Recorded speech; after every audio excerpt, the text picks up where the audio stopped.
একজন কৃষক একজন কৃষক দেখেন সকাল থেকে নিয়ে আপনার বিকেল পর্যন্ত যে কষ্টটা করে ফসল আদি ফলায় সেখান থেকে কিন্তু আল্লাহ তাআলা আমাদের রিজিকের ফয়সালা করে দিয়েছে। দেখেন কৃষকটা সকালবেলা কি করে, সকালে যখন উনি ওঠে পান্তা ভাত খাইতো, পান্তা ভাত খায় একজন কৃষক, পান্তা ভাত খায় সকালে উঠে, পান্তা ভাত খায়। পান্তা ভাত খেয়ে দুইটা গরু নিয়ে নাঙল জোগাড় নিয়ে মাঠে চলে যায়। মাঠে চলে যাওয়ার জমি চাষ করে, জমি সুন্দর করে মেরামত করে, করার পরে ওখানে ফসল ফলায়। একটা ফসল যখন একজন কৃষক ফলায় অত সহজে কিন্তু ভাই ওই ফসলটা আপনার এমনি এমনি ফলায় আসবে না। ওই ফসলের ভিতরে সব ওই কৃষক অনেক শ্রম দেয়, অনেক কষ্ট করে।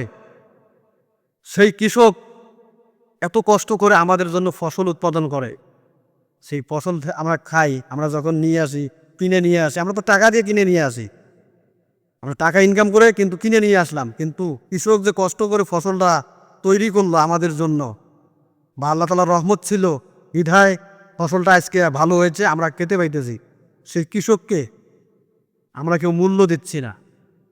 এই কৃষকের মূল্য বর্তমান সমাজে আমরা কেউ তাকে মূল্য দেই না।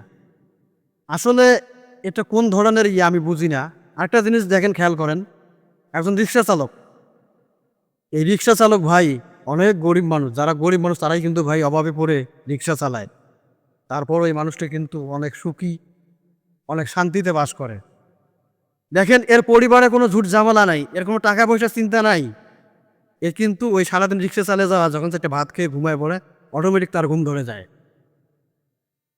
সেই রিক্সা চালক ভাই যদি আমরা কোনোদিন বিপদে পড়ি, একটা ফোন দেওয়া মাত্রই রিক্সাওয়ালা চলে আসে, তার রিক্সায় চড়ে আমরা অনেক জায়গায় যাই, হাসপাতাল বা যে কোনো বিভিন্ন জায়গায় আমরা যাই।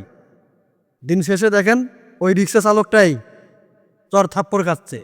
যদি একটু ভাড়া বেশি চায়, যে ভাই ভাড়া কম হয়েছে, একজন ধনী ব্যক্তি ফট করে কোনো কথা নাই মিলে নাই একটা থাপ্পড় মারাইয়া দেয় গালের মধ্যে।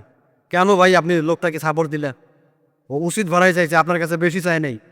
যেখানে 10 টাকা বেশি দিতে আপনার গায়ে বাজে। ভাই আপনি রিক্সাটা টানেন, ওই রিক্সাওয়ালার মতো আপনি রিক্সাটা টানেন, দেখেন কীরকম মজা লাগে।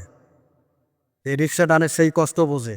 আর একজন মানুষ হয়ে মানুষকে টানা যে কত কষ্টের, সেই মানুষটাই বোঝে। তাই বলি ভাই, এই মানুষদেরকে আপনারা সম্মান করতে শিখুন, এদেরকে সম্মান দেন, আপনিও সম্মান পাবেন। আপনি যদি কাউকে সম্মান না করেন, আপনিও সম্মান পাবেন না, কথাটা মনে রাখবে।